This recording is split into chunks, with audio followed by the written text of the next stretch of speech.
পরিচিত মানুষও যদি অন্যায় পথে যায় বা তাকে গাইড করার মতো ওর জীবনের সবচেয়ে বড় প্রবলেমটা হলো কি, ওকে ভালোবাসার মানুষ অনেক আছে কিন্তু তাকে সঠিক পথে গাইড করার মানুষ কিন্তু কেউ নেই। এটাই হচ্ছে ওর জীবনের সবচেয়ে বড় প্রবলেম।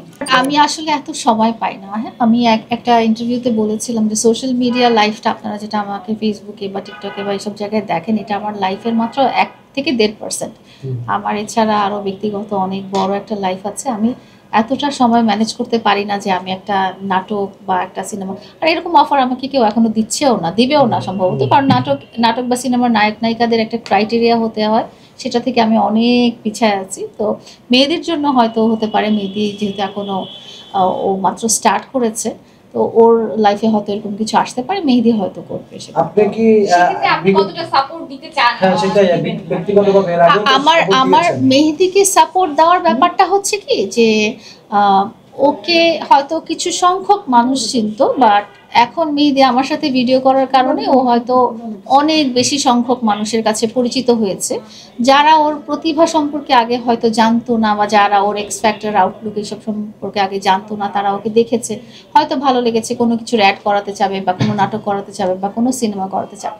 তো মেয়েদের ক্ষেত্রে এটাই আমার সাপোর্ট, যে ঠিক আছে ওর ছোট্ট গণ্ডি থেকে ও যেন একটা বড় গণ্ডিতে পা রাখে, বা এই ব্যাপারেও। এছাড়া ব্যক্তিগতভাবে আমি তাকে কোনো রকম সাপোর্ট করছি না আসলে। তার মানে হচ্ছে আপনি বলছেন যে আপনার যে আমরা যে কর্মকাণ্ডগুলো দেখছি সেটা হচ্ছে আপনার লাইফের শতভাগের 1 থেকে 1.5 ভাগ। 1 থেকে 1.5 ভাগ। আর যেই আপনার 98 বলেন বা 98.5% এই সময়টা লাইলার কিভাবে কাটে? আমার ব্যক্তিগত একটা জীবন আছে, সেই ব্যক্তিগত জীবন, ব্যক্তিগত ক্যারিয়ার, ব্যক্তিগত সংসার, পরিবার, এসব নিয়ে সামাজিক অ্যাক্টিভিটিস, এগুলো নিয়ে কাটে। সিএসআর, নিজের দেশকে তো সবাই সবচেয়ে ভালো পর্যায়ে দেখতে চায়, কিন্তু আমি একজন সাধারণ মানুষ হয়ে যেটা বলতে চাই সেটা হচ্ছে যে রাজনীতি আমরা বুঝি না। আমরা যারা সাধারণ মানুষ তারা রাজনীতি বুঝি না। তারা খুব চাই যে খুব সিকিউর, হ্যাঁ, নিরাপত্তা, এবং খুব মানে জীবনযাত্রাটা যেন খুব বেশি এক্সপেন্সিভ না হয়ে যায়।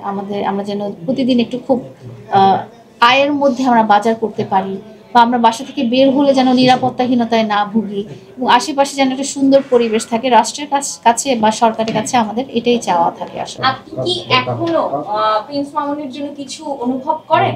প্রথম কথা হচ্ছে যে তাকে মুক্ত আকাশ আসলে দেওয়া হয়ে গেছে অনেক আগেই, 2 বছর 1.5 থেকে 2 বছর আগেই তো আমাদের মধ্যে রিলেশনটা শেষ হয়ে গেছে। সে তার মতো উঠছে এবং সে তার মতো চলছে, কিন্তু আমার কথা হচ্ছে যে পরিচিত মানুষও যদি অন্যায় পথে যায় বা তাকে গাইড করার মতো, ওর জীবনের সবচেয়ে বড় প্রবলেমটা হলো কি, ওকে ভালোবাসার মানুষ অনেক আছে কিন্তু তাকে সঠিক পথে গাইড করার মানুষ কিন্তু কেউ নেই। এটাই হচ্ছে ওর জীবনের সবচেয়ে বড় প্রবলেম।